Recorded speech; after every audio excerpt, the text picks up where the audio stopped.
ओम नमो भगवते वासुदेवाय।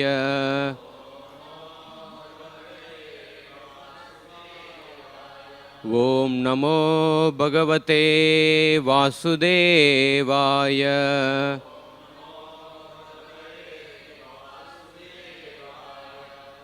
नारायणं नमस्कृत्य नरं चैव नरोत्तमं देवीं सरस्वतीं व्यासं ततो जयमुदीरयेत्। नष्टप्रायेषु अभद्रेषु नित्यं भागवत सेवया भगवतीर्वुत्तमश्लोके भक्तिर्भवती नैष्टिकी। कृष्णाय वासुदेवाय देवकी नंदनाय च नंदगोपकुमाराय गोविंदाय नमो नमः। Reading from Srimad Bhagavatam, Canto 10, Chapter 10, chapter entitled The Deliverance of the Yamalarjuna Trees. Text number 16. Nityam क्षुत्काम देहस्य दरिद्रस्यान्न कांक्षिणः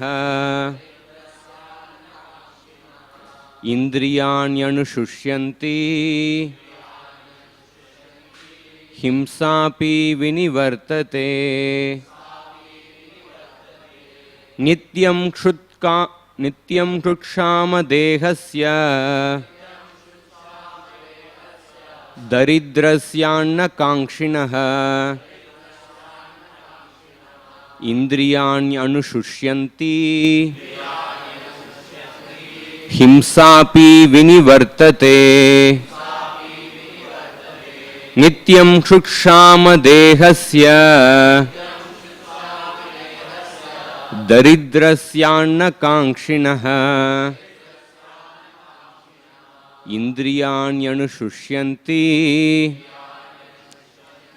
हिंसापि विनिवर्तते।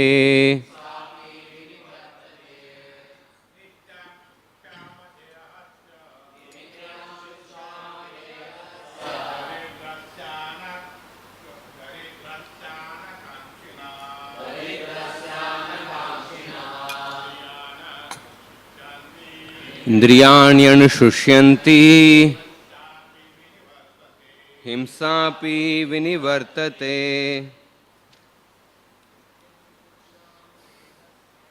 नित्यं क्षुत्क्षाम देहस्य दरिद्रस्यान्न कांक्षिणः इंद्रियाण्यनुशुष्यन्ति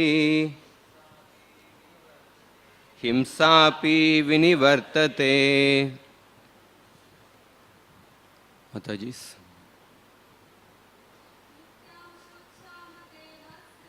नित्यं क्षुत्क्षाम देहस्य दरिद्रस्यान्न कांक्षिणः इंद्रियाण्यनुशुष्यन्ति हिंसापि विनिवर्तते। Word to word translation. Nityam, always. Kshut, with hunger. Kshama, weak, without necessary strength. Dehasya, of the body of a poor man. Daridrasya, poverty stricken. Anna Kankshinaha, always desiring to get sufficient food. Indriyani, the senses which are compared to snakes. Anushushyanti, gradually become weaker and weaker with less potency. Himsa api, the tendency to be envious of others. Vinivartate, reduces. Translation and purport by His Divine Grace A.C. Bhaktivedanta Swami Srila Prabhupada. Translation: always hungry, longing for sufficient food, a poverty-stricken man gradually becomes weaker and weaker. Having no extra potency, his senses are automatically pacified.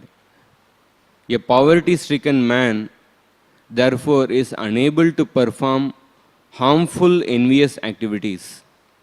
In other words, such a man automatically gains the results of the austerities and penances adopted voluntarily by saintly persons. Purport: according to the opinion of experienced medical practitioners, diabetes is a result of voracious eating, and tuberculosis is a disease of undereating. We should desire neither to be diabetic nor to be tubercular. Yavat artha prayojanam. We should eat frugally and keep the body fit for advancing in Krishna consciousness. As recommended elsewhere in Srimad Bhagavatam, Kamasya nendriya pritir labo jiveta yavata jivasya tattva jigyasa narto yashcheha karma bihi. The real business of human life is to keep oneself fit for advancement in spiritual realization. Human life is not meant for making the senses unnecessarily strong so that one suffers from disease and one increases in an envious fighting spirit. In this age of Kali, however, human civilization is so misled that people are unnecessarily increasing in economic development, and as a result, they are opening more and more slaughterhouses, liquor shops and brothels. In this way, the whole civilization is being spoiled.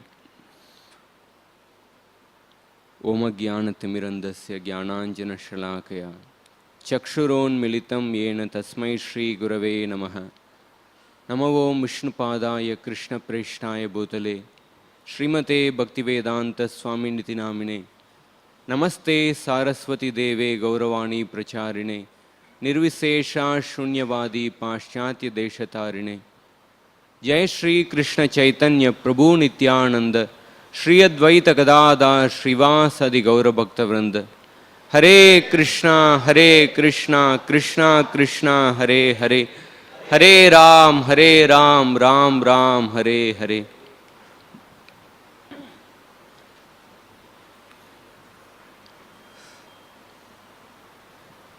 I'm grateful for this opportunity to speak Srimad Bhagavatam.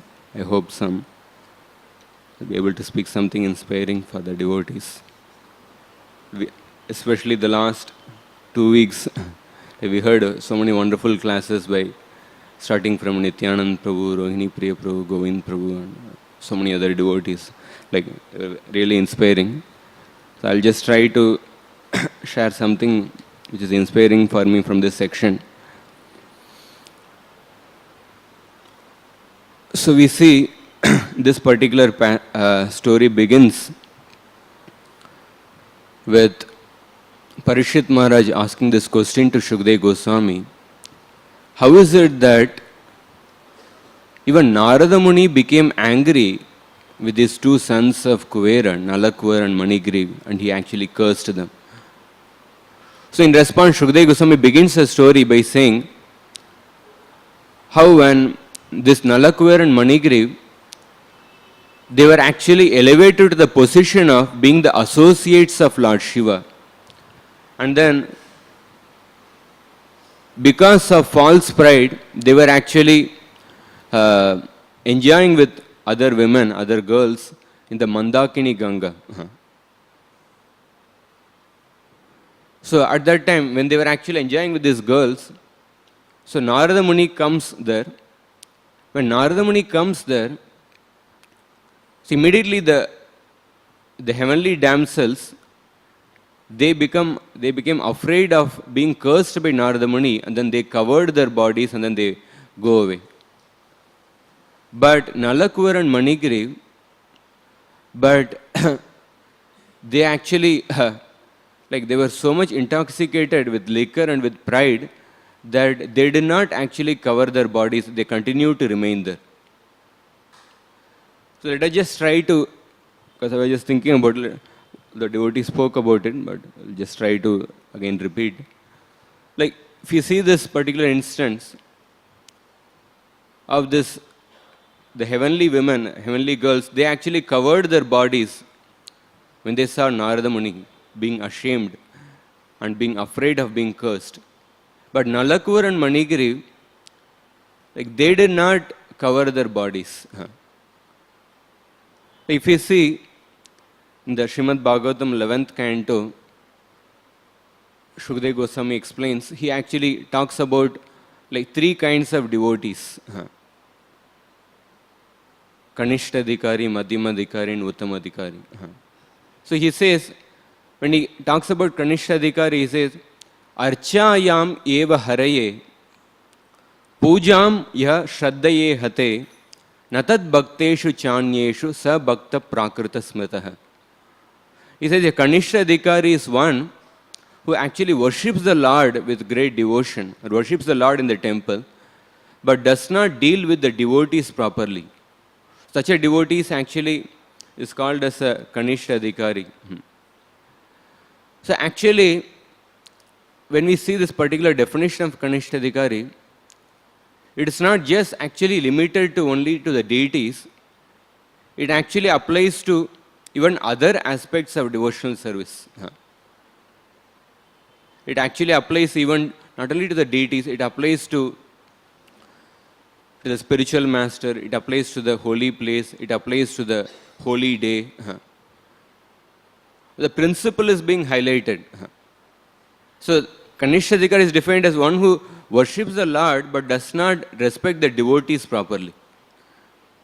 And if we further extend, a Kanishtadhikari is one who is actually deals with the spiritual master with great awe and reverence, but does not deal with the other devotees properly. Like Bhakti Tirtha Maharaj writes in his book, he says, reverence does not show what is actually deeply embedded in one's consciousness. And he says that real quality of consciousness is not based on how a person acts in front of the deities or the spiritual master, but it depends on how a person deals with other devotees or other aspects, or we can say other devotees or paraphernalia of the Lord, or like you can, list can actually extend. How a person deals with other devotees in their absence. Because even in their presence, we may actually tend to deal properly. But real quality of consciousness actually is actually exhibited in their absence. So this is because I read that, because I was really impressed by his realization. Because when in the presence of the spiritual master, the advanced devotees, like their purity, it makes us eager to render devotion. So it makes us actually deal with them in a respectful manner. Like how much we have actually imbibed their mercy, it is actually reflected in their absence when we deal with others. So as I said, this is not just with respect to the deities, but also with respect to the spiritual master. It is also in respect to the holy place also. Like when a person comes to a temple, like naturally we don't expect a person to sing a cinema song or something like. Just the atmosphere makes a person like behave soberly. But like sometimes when you go out of the temple, sometimes our nature may come out. Like that is why if you see in all the yatras, almost in the concluding lecture, like the yatra leader would say that, so we must know that our whole life is a yatra and we have to actually carry the inspiration which we get from the yatra when we go back to our place. So that is actually That's actually a request by the Yatra leader to rise from the Kanishta platform to the Madhyama platform. In fact, like as I said, like this also is also in with respect to the holy days. Like Rupa Goswami, he mentions in the Nectar of Devotion, he says like anything which is connected with Krishna has great potency. The activities connected to Krishna, the places connected to Krishna, even the time connected to Krishna has great potency. Time connected to Krishna means the appearance days of the Lord or Ekadashi, such holy days. So even if a person performs some devotional act unknowingly in those days, they have a great potency. Because those days, they have a great potency that they can actually make a person like eager to render devotional service, although a person normally may not be interested. That is the power of those days. Like for example, for example, like Janmashtami, Radhashtami, like you should, even if we have like sometimes one may have so much of engagement, sometimes we may actually somehow, even if we sleep late, etc., we may come for Mangalarati, even from a distant place. But on the other hand, some other days, in those days, even if we have hectic schedule, sometimes we try to extend ourselves to render some service. So that extra eagerness to render devotional service is actually brought out by those particular times. Like especially I remember, especially one devotee, one interaction with a devotee that profoundly touched me.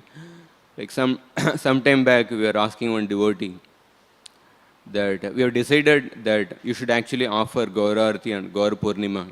So we were requesting him. That devotee said, oh, I'm grateful for this, I will offer Gaurarati.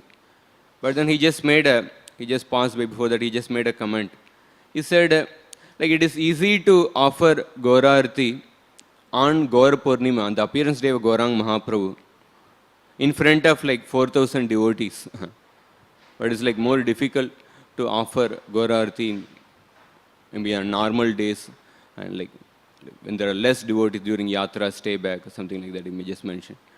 So basically, the point is that like those appearance days of the Lord, they have a great potency to evoke eagerness in a person who is normally not eager. But how much we have actually imbibed how much we have actually assimilated the mercy from those days, or how much we have assimilated the presence of those devotees, it is actually reflected in other times, in other days, or in the absence of those personalities when we deal with others. So a Kanishta Adhikari, but we must note that Kanishta Adhikari is at least eager to render service to the deities. He will at least follow the instructions of the spiritual master, but he is actually eager to render devotional service on the holy days. He may not be eager in other times. He may not deal with other people in other times. But at least he is actually, he will have a proper attitude in those times with those personalities. And a Madhyamadhikari is one who is not only eager in those days, he not only will faithfully carry out the orders of spiritual master, but he will also deal with others. He carries the inspiration from those people and those times, and he will deal with others in their absence, and he will have genuine eagerness to serve even on a normal day. But a person who is not even having the right attitude in the holy place or with the holy people, like spiritual master, a great devotee, or in front of the deities, that means he is actually much lower than a Kanishta Adhikari. So here we see, so these girls who actually covered their bodies, they were in the platform of Kanishta Adhikari, but the Nalakuvar and Manigriv, they were actually lower than Kanishta Adhikari. In fact, like their platform is one of the lowest platform, because if you see that, like another example is, like for suppose a person is swimming, suppose a person is swimming nicely with the help of that, like with the help of the tire or this thing. But how much he has actually learned swimming will be reflected when he is actually without that tire. So these girls, at least they acted respectfully in front of the Narada Muni, but how much they actually have respect for Narada Muni, it will be reflected in the absence of Narada Muni. But Nalakuvar and Manigiri, they didn't even have the right attitude in the presence of Narada Muni. And what is the actually position of Narada Muni? Like Prabhupada explains in a purport in the 4th canto, 31st chapter. Like when we see that, when you read this purport, you will be able to appreciate more. In the 31st chapter of 4th canto, so Narada Muni is described as Sura Asura Idya, one who is worshipped both by the demons and the demigods. Prabhupada writes in the purport that Narada Muni is equally respected both by the demons and the demigods. He says, although there is perpetual animosity between the demons and the demigods, but even the demons, they actually worship Narada Muni, they respect him. So not even the demons are envious of Narada Muni. Like we see, like even Kamsa, like when Narada Muni came to Kamsa, Kamsa respected Narada Muni. He had so much of trust in Narada Muni's words. That is why after Narada Muni's words, then he decided to kill. So even a personality like Kamsa had so much of respect for Narada Muni. So externally it appears that Kamsa is like more cruel than Nalakuvar and Manigiri, because Kamsa killed 6 newborn babies. But if you see from this aspect, but Kamsa at least respected Narada Muni.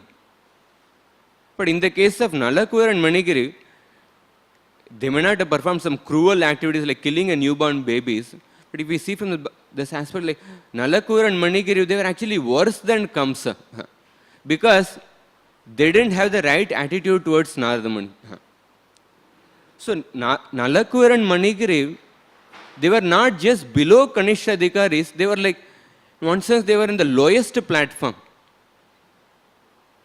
But even the presence of Narada Muni, like they could not have the right attitude.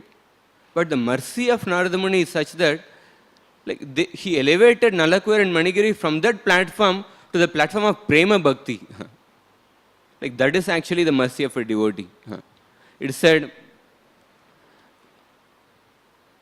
and another thing is, like holy place and a devotee.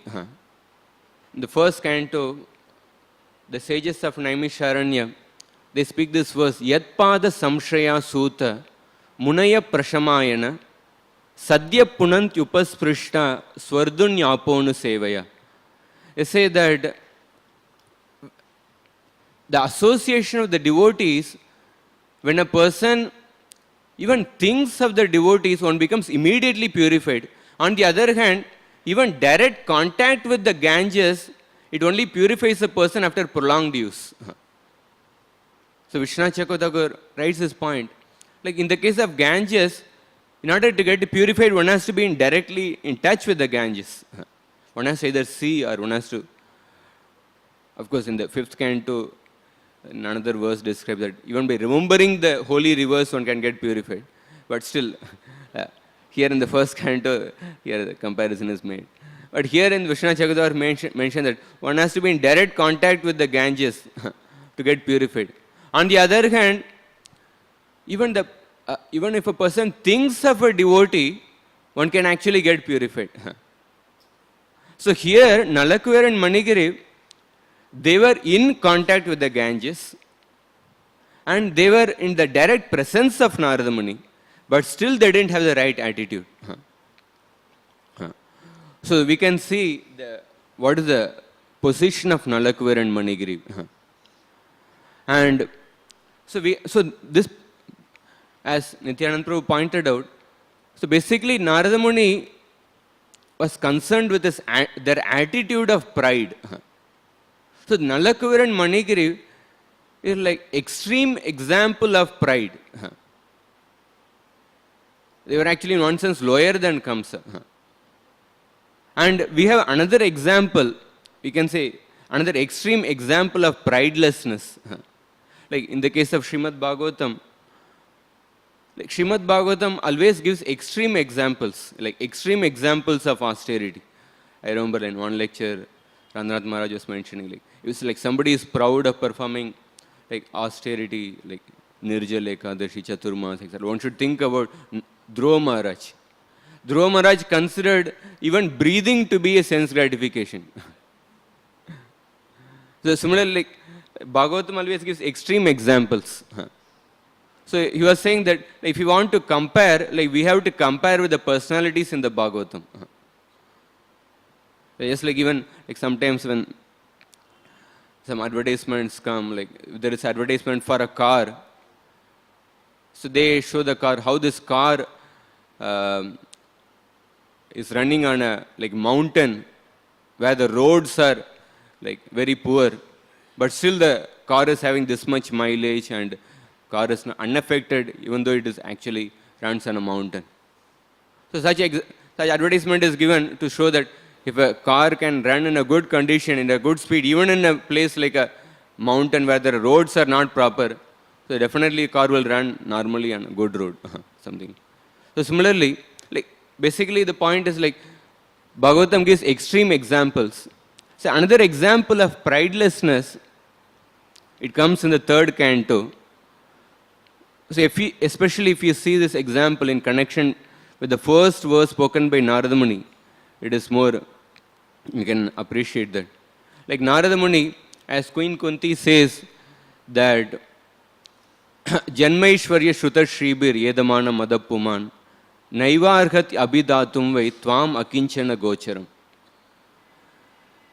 That when a person is intoxicated with the opulence of high birth or wealth or education or beauty, one cannot feelingly chant the holy names of the Lord. And Narada Muni says, out of all these four, the intoxication due to wealth is actually great. Once, like there was this Henry Ford. So Henry Ford actually, he was something like 8th standard, only passed till 8th standard or 10th standard, something. So some reporters came to him just to like provoke this. We heard that you just passed only 10th standard. Is it true? So Henry Ford said, you ask me any question in any field, physics or chemistry or mathematics or any field, I will answer. I will bring the top PhDs in any field and they will answer your question. So basically the point is that when a person has wealth, then he can buy everything else. He can buy the most knowledgeable person, he can buy most beautiful person, he can buy even the most person who are coming from a good family. So that is why it is said like one who is intoxication due to wealth is actually high. And if we see in the third canto, the description of the kingdom of Godhead, Narada Muni is, Lord Brahma is saying, Shri Rupini Kvanayati Charanara Vindam Leelam Bujena Harisadmani Mukta Dosha Samlakshyate Sfatika Kudya Upeta Hemni Sammarjativa Yadanugrahenya Yatna. So here, Lord Brahma is describing about the goddess of fortune. So he's saying that the goddess of fortune, they are actually engaged in sweeping the floors of the Vaikuntha planets. And especially here, Prabhupada mentions in the purport, says that even the goddess of fortune needs the favor of Lord's grace in order to be happy. Yet in the material world, even Lord Brahma, the highest created being, seeks the favor of Lakshmi Devi. So actually, if you see, like in one sense, like sweeping the floor is like a, in one sense, like insignificant activity. Like nobody is glorified. Like Damodar Prabhu said, like Lord Chaitanya Mahaprabhu came to give what no other incarnation came to give. He gave a broom in everyone's hand and told them to clean. In one sense, like cleaning is like an insignificant service actually. So the point is that, like when a person considers himself significant, it is actually difficult to do some insignificant things. And it is actually, it's like easy to do, and it is easy to consider oneself insignificant when others don't consider us as significant.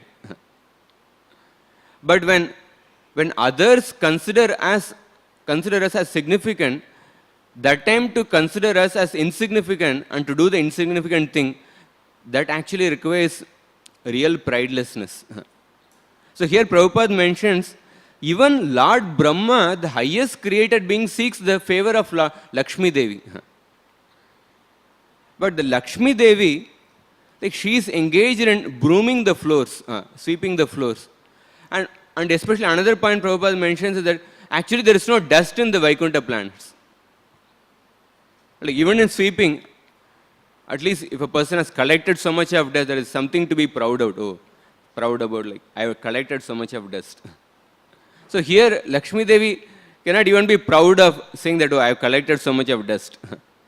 And her favor is sought by even by the most significant people, like Lord Brahma. But she actually considers herself as insignificant, and she is actually sweeping the floors. So this shows that when a person is like actually conscious of the greatness of the Lord, and when he is actually conscious of one's own insignificance, like one doesn't hesitate to do anything for the Lord, even an insignificant thing like sweeping.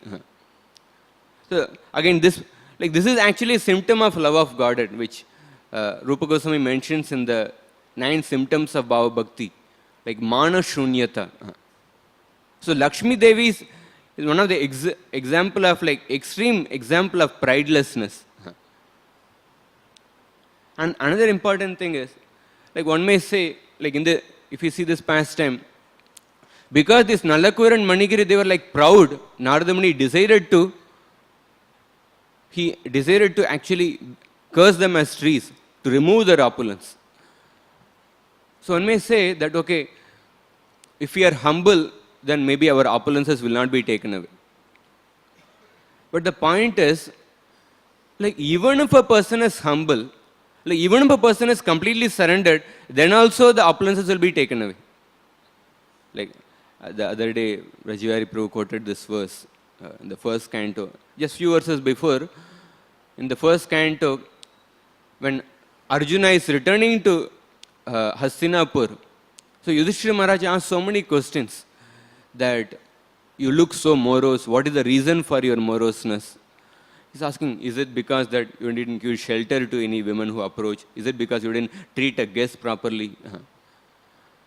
So then, when Arjuna starts speaking, he says, Vanchitoham Maharaja Harina Bandhurupina Yena me Pahritam Tejo Deva Vismapanam Mahat.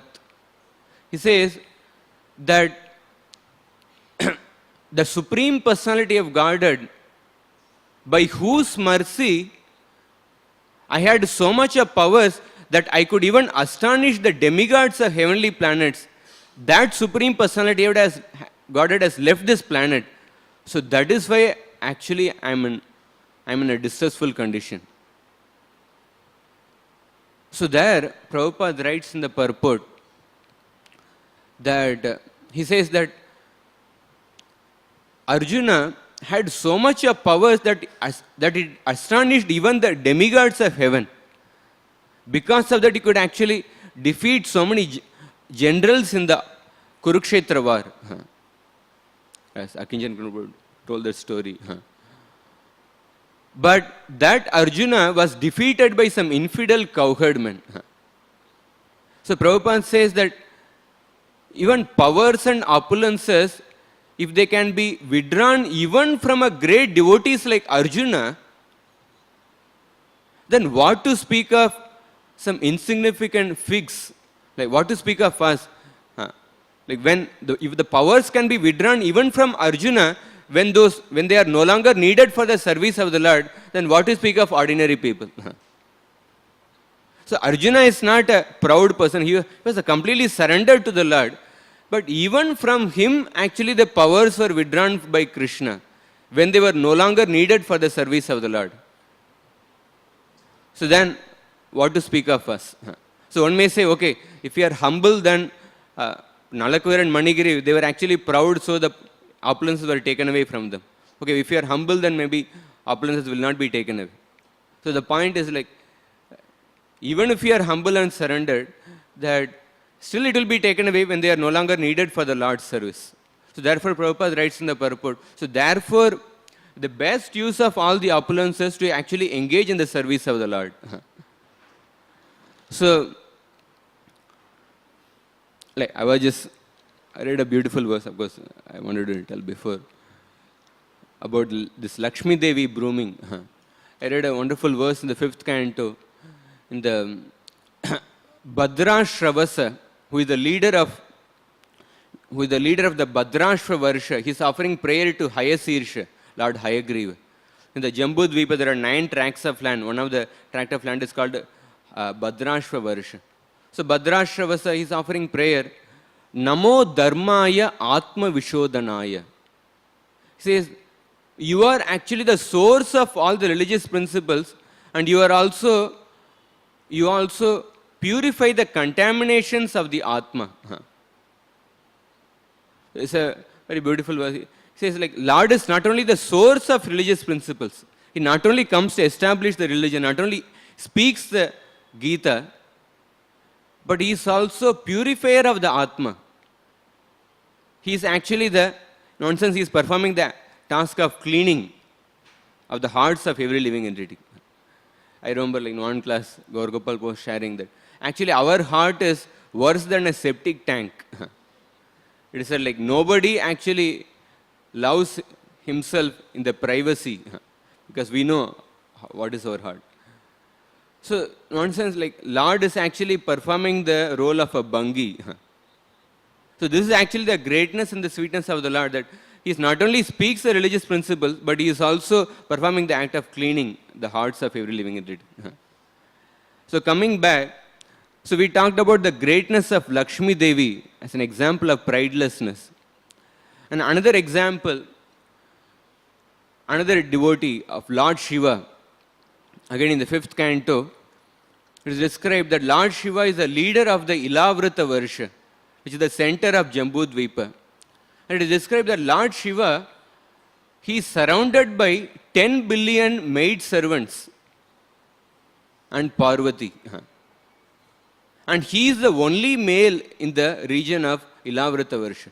In fact, Parvati had cursed that if any male actually enters this place, he will become a female. I say the story of that Sudyumna in the 9th canto comes. So, he is served by 10 billion maid servants, but then it is described that Lord Shiva always meditates upon Lord Sankarshan in his trance. So, Lord Shiva, we can see that like it is like when a person is surrounded always by yes men. So all these maid servants, they were actually faithfully serving Lord Shiva. When a person is surrounded by always by yes men, it is actually one doesn't feel the need to take shelter of a superior person. So Lord Shiva is surrounded by 10 billion maid servants, and he is the only male in the whole region of Ilavrita Varsha, but he is actually constantly meditating upon Lord Sankarshan, and he offers beautiful praise to Lord Sankarshan. So we can see, like these are the qualities of Lakshmi Devi and Lord Shiva. And then another great personality is like Lord Brahma. Like Lord Brahma is described as Adi Kavi. Like Krishna personally imparted knowledge to Lord Brahma from within. And he gave the power to actually create this universe. He is a trusted devotee of the Lord. In one purport in the third canto it is mentioned, when the earth actually went into the Garbhodaka ocean, Lord Brahma was disturbed. And then Prabhupada says, but Lord Brahma was disturbed, but he was not discouraged to continue the service. So he started meditating on Lord Vishnu in order to actually find out a solution. So Lord Brahma is an example of a trusted devotee. He is an example of a steady devotee. And Lord Shiva is a person, although he is surrounded by so many sense objects, so many like yes men, he is still actually depending on the Lord. And we saw the example of Lakshmi Devi. But the position of Mother Yashoda, which Shukdev Goswami explains in the previous chapter, he says, Nemam virinchi na bhavo na shrir apyanga samshaya prasadam lebire gopi yattad prapa vimuktidat. So in that purport, he says, I'll read that few sentences from the purport.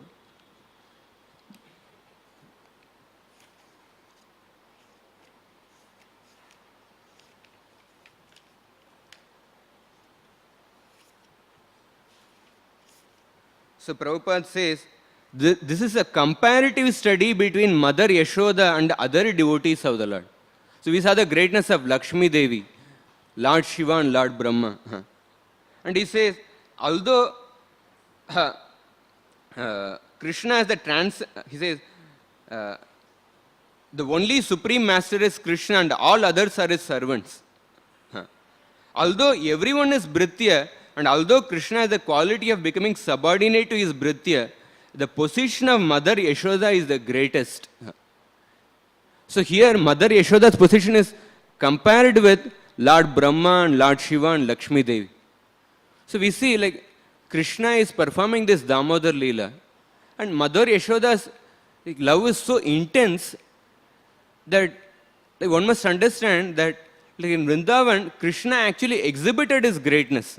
Like Krishna showed his universal form to Mother Yashoda.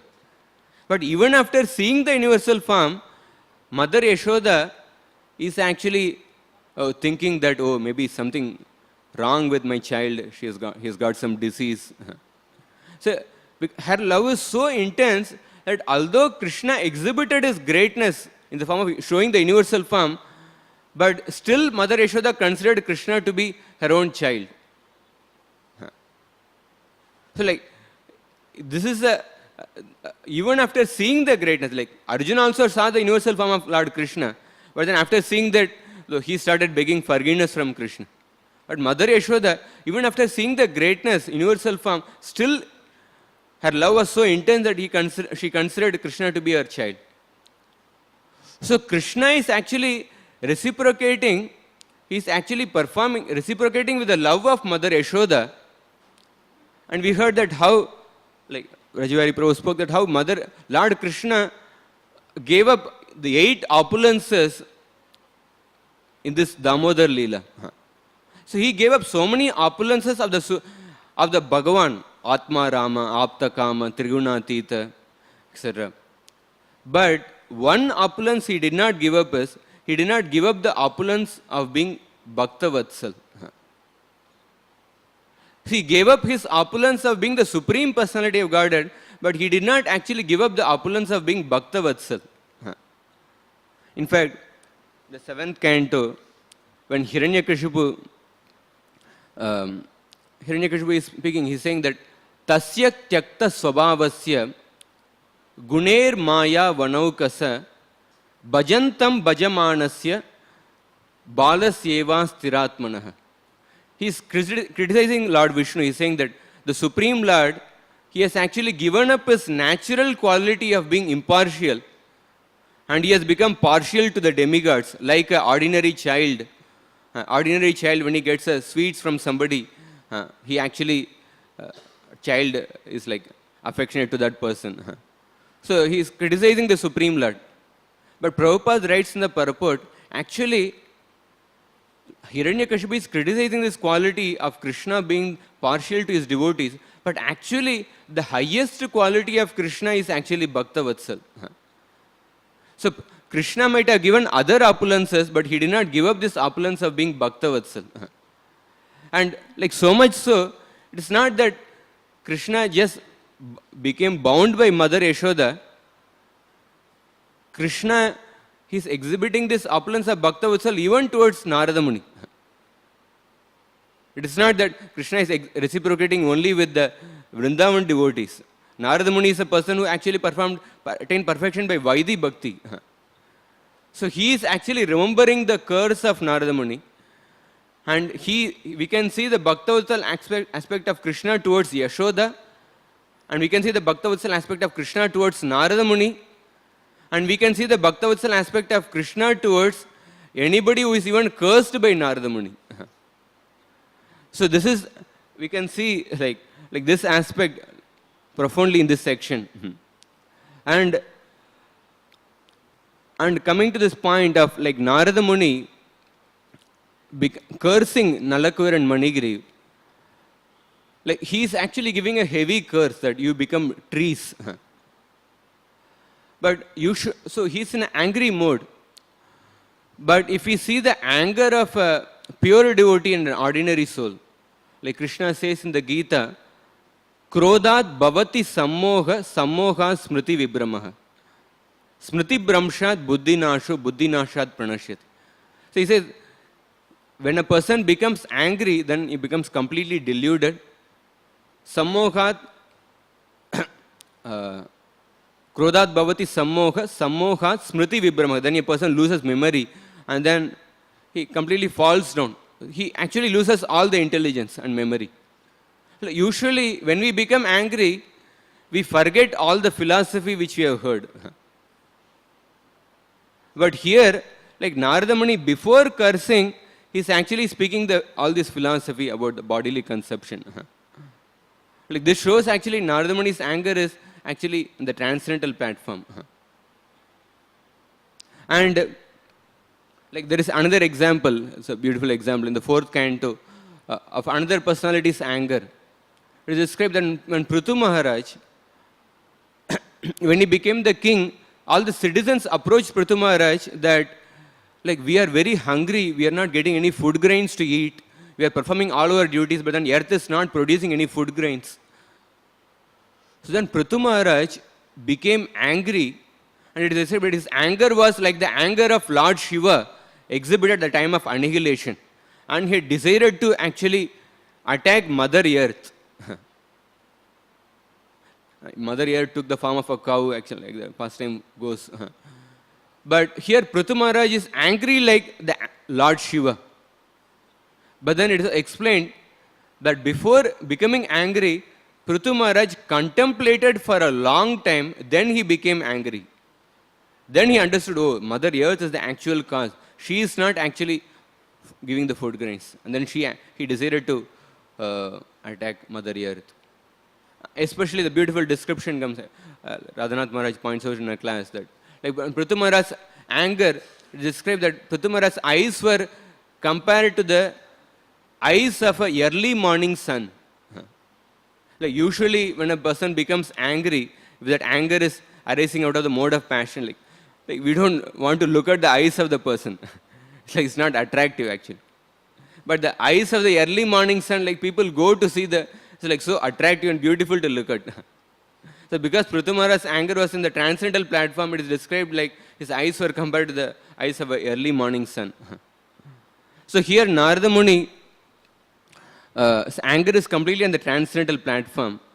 And another thing is, again, Radhanath Swami Maharaj explained in one of the Sunday feast class last year. He said,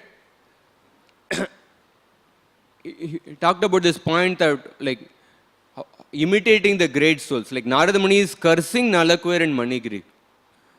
So he was saying, so Narada Muni, he has the authority to curse Nalakuvar and Manigriv because he accepted the curse of Daksha as a blessing. The 6th canto, when Daksha Prajapati cursed Narada Muni that you cannot remain in a place for more than 3 days, Narada Muni accepted that as a blessing. Because he accepted that curse as a blessing, so he has the authority to curse somebody, and which will eventually turn into a blessing. So if we have to, basically like when we are following, like in the case of a sadhaka, like there are good things and bad things. We have to accept the good things, the sadhaka devotee, and we have to neglect the false. But in the case of a pure devotee, everything about the devotee is actually on the absolute platform. So we have to see the life of a pure devotee in totality. So basically this concept of Ardha Kukuta Nyaya, half-hen logic. Usually it is told that people accept one part of the scriptures and reject other part of the scriptures. One part of the verse and reject another part of the verse. The same thing applies in dealing with the pure devotees. Like sometimes people accept one aspect of the behavior of a devotee and they try to follow that, but they don't try to follow the other aspect of the behavior of a devotee. Like for example, like suppose a person goes to a doctor. So doctor, suppose say he's having a back problem or something. So doctor says, okay, you avoid these things. So he gives some guidelines and medicines. He tells them to take, not to take some medicines, etc., not to take some food. So that person, so when he's when he's supposed to do certain activities which involves heavy lifting of weights, so he says, oh, because doctor has told me to avoid lifting of these things, so I will avoid this. But then like, he also has to follow like what the doctor has told him, like what not to eat. So then it is like following the doctor in totality. Otherwise, like we follow one aspect like which is convenient for us and reject other aspect. Like again, Radhanath Swami Maharaj mentioned in this one class. He said that so in the case of, he said like sometimes people say like Prabhupada spoke heavily against the scientists. He called them rascals and fools. But he said like Prabhupada, at the same time he also followed Vaishnava etiquette. He was also very sensitive to others. Sometimes Prabhupada acted like a thunderbolt, and the other times Prabhupada was like soft like a rose. So if you want to follow like these aspects of Prabhupada, then we also have to follow other aspects of Prabhupada. Like otherwise, like we are just following our own like passionate nature and we are just quoting Prabhupada. So the point is, like, if we have to follow the example of Narada Muni to curse somebody, then we also have to follow the attitude of Narada Muni in accepting the Daksha's curse as a blessing. So, and another point I wanted to say is, like Rohini Priya Prabhu talked about this point of like when can a person's curse or a blessing will actually prove true? Of course, we hear like so many examples in the scriptures, like so many sages cursing and giving blessing, it turned out to be true. But in many cases, the sages may not be pure devotees. Still, they may get the power to actually to curse or bless somebody, which will come out to be true. So they have earned their power. They might have earned their power by their austerities or by mystic yoga.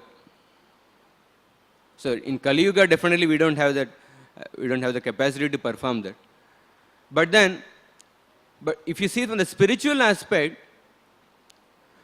when a person is a pure devotee of the Lord, then when he actually curses or gives blessing, it will actually turn out to be true. Again, in one purport, in the 5th canto, 3rd chapter, Prabhupada talks about the symptoms of a liberated person. He gives 8 or 9 symptoms. So the last symptoms, we can say the stages also. Actually going through, gave this realization on this. The last symptom is Satya Sankalpa. Satya Sankalpa means whatever a pure devotee desires, whatever he says, whether it is a curse or a blessing, that will be actually fulfilled by the Lord. But before Satya Sankalpa comes, Satya Kama. Satya Kama means all his desires are directed toward the absolute truth.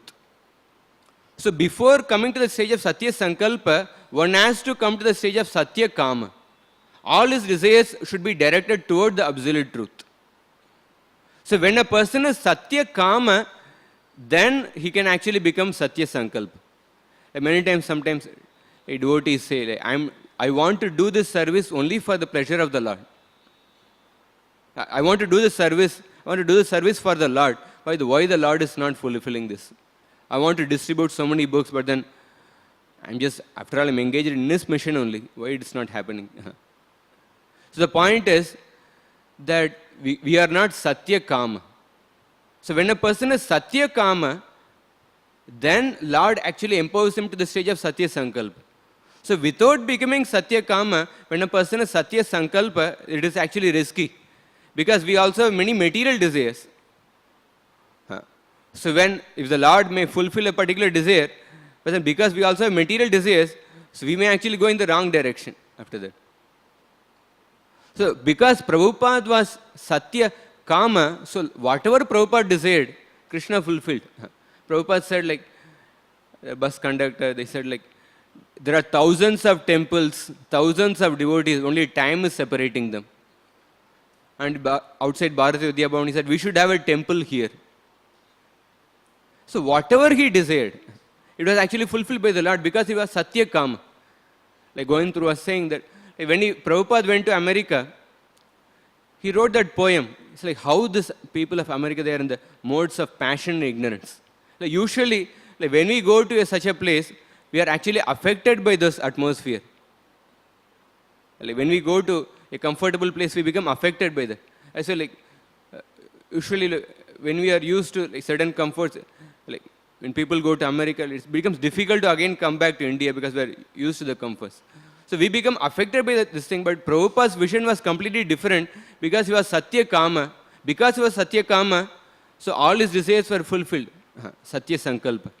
So basically, whose curse or blessings will come out to be true is when a person is Satya Kama, that means all his desires will be directed to the absolute truth, then he can be Satya Sankalpa. Then whatever he gives blessing or this thing will come out to be true. And I'll just complete this point. And it's described that I heard a beautiful point in Sikshashtram Prabhu's class. He said, he was talking about like Narada Muni and different personalities. Here Narada Muni is seeing this Nalakur and Manigiri like enjoying with these girls. But Narada Muni, he had the vision of rectification. Like there are different personalities, they also had the same vision. Like for example, like Ajamil also saw a similar scene. Shaubari Muni saw, in this case he just saw two fishes mating.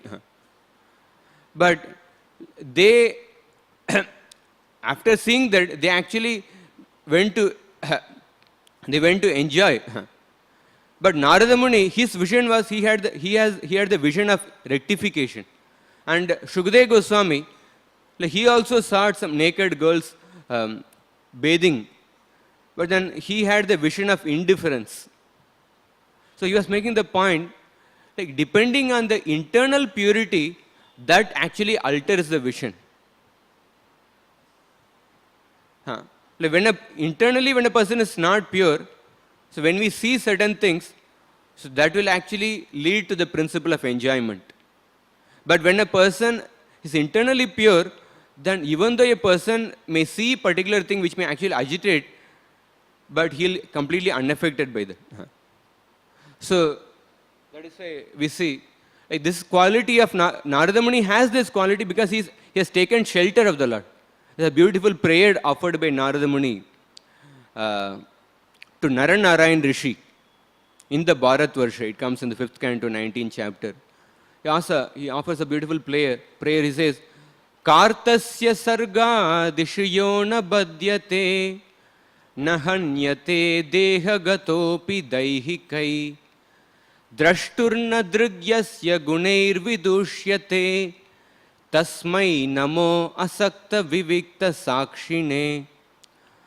He's glorifying Naranarayan Rishi. He says that although you are the creator, maintainer and destroyer of the whole universe, but you are completely unattached to everything. And although you accept a body like a human being, but you are completely unaffected by the tribulations of hunger and thirst, which a usual person who is having a material body is troubled. troubled by. And he says, although you are the witness of everything, but you are actually completely, your senses are completely unpolluted. Drashturna dhrugyasya gunair vidushyate. So Prabhupada writes in the purport, in this world, if a man sees a beautiful woman, or if a woman sees a beautiful man, so we become affected. But in the case of Supreme Lord, He is the witness of everything. Like sometimes people go to horror movies and then just by seeing certain scene or something, and they become afraid for so many days and they can't go alone to certain place or something like that. So what we see, it actually affects us. So Supreme Lord is a witness of everything in the universe. And still not to get affected, that means he is completely above the modes. So because Narada Muni had taken complete shelter of the Supreme Lord, although he is seeing a particular scene which is actually which can agitate, but he is completely unaffected. And finally, like in our case, like we have to internally purify by performing devotional service, and we have to externally stay away from. So like Narada Muni had that ability to go to any place. In modern language, we can say he had the ability to go to even to a nightclub and elevate a person. But like in our case, like our case is like the case of Yayati. If we see the example of Yayati, Yayati, he saw that Devayani was like helpless, without clothes. She was actually in that lake. Then Yayati initially had the intention to only help Devayani. He actually brought her out from the well. But actually, after some time, he fell into the well. Not like literally, but figuratively, in the sense that he became attached to the. So basically, the point is like, if you see Narada Muni and Yayati, both had a like similar instance which could actually agitate the senses, and both only had the intention to help. But Narada Muni helped them, and also he was not affected later. But Yayati, because he had not taken complete shelter of the Lord, although initially his intention was to help, but he actually, he became affected. He fell into the well. Basically the empathy and sympathy. Like in the case of sympathy, we try to help a person. In trying to help a person, like we also get affected, and our devotional service gets troubled. Like in the case of empathy, we could actually feel the suffering of the other person and try to elevate the person to the higher platform without us getting affected. So I'll summarize. So we talked about how the principle of Kanishta Adhikari and Madhyama Adhikari, and in the case of Nalakuver in Manigiri, about the mercy of Narada Muni. And we talked about the example of pride and pridelessness. And we compared the position of Mother Yashoda with Brahma, Lord Shiva.